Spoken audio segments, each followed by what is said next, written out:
Pushpa reloaded creative డైరెక్టర్లలో Sukumar గారు ఒకరు. వాళ్ళు బిజినెస్ మార్కెటింగ్ కోసం హైప్ పెంచడానికి మళ్ళీ రీలోడెడ్ అని కొత్తగా తీసుకొచ్చారు. గతంలో ఇదే తరహాని రాజమౌళి గారు తీసుకొచ్చారు. ఇది స్టోరీ మీద హైప్ పెంచడానికి మరియు చూసిన ప్రేక్షకుని మళ్ళీ తిరిగి టాకీస్కి రప్పించుకోవడానికి ఇదొక బిజినెస్ టెక్నిక్. ఇదే తరహాలో 2009లో వచ్చిన మగధీర మూవీని రాజమౌళి గారు ఇదే రకంగా క్లైమాక్స్లో ఒక సీన్ని యాడ్ చేశారు. ఇండస్ట్రీలో ఉన్న ప్రతి డైరెక్టర్ గారు సినిమా కోసం ఎంతో కష్టపడుతూ ఏదో ఒక రకంగా పేరు తెచ్చుకోవాలని అనుకుంటారు. అదే తరహాలో మగధీర సినిమాని కొత్తగా హైప్ పెంచడానికి రీలోడెడ్ లాగా సేమ్ ఒక సీన్ని కలుపుతారు. ఇది ఒక 15 నిమిషాలు ఉంటుంది. ఆ సీన్ ఫస్ట్ మనం సినిమా చూసేటప్పుడు మరి సినిమా ఎంత తొందరగా అయిపోయింది అనుకుంటాం.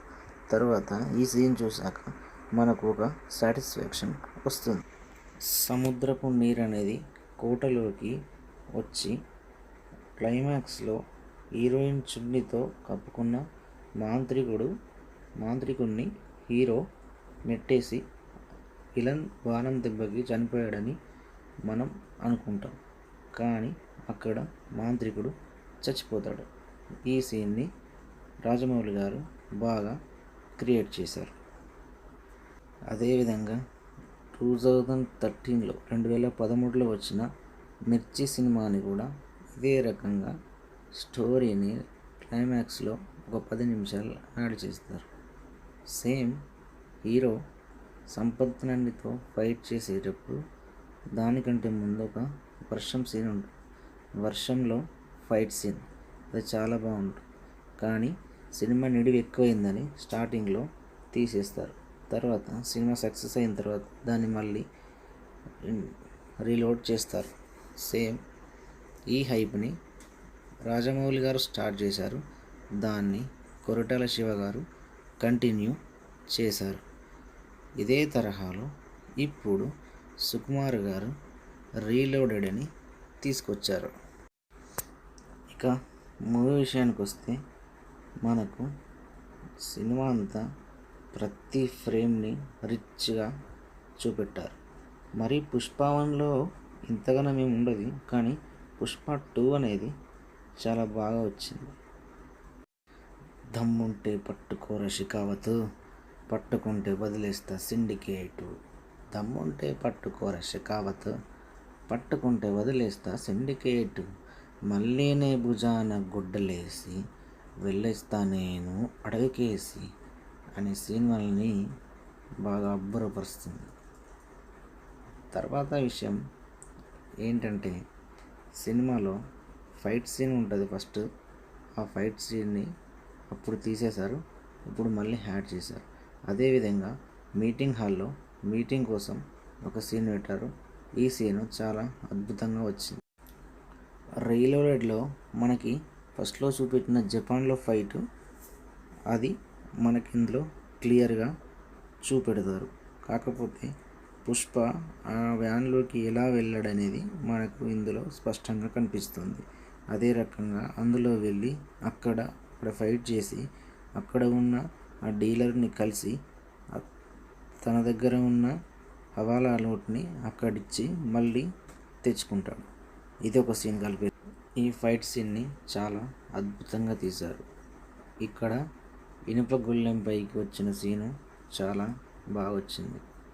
తర్వాత ఇక్కడ నుంచి మళ్ళీ ఇండియాకి వెళ్ళి జాలరెడ్డిని కలుస్తాడు. జాలరెడ్డి కలిసే సీను చాలా అద్భుతంగా వచ్చింది.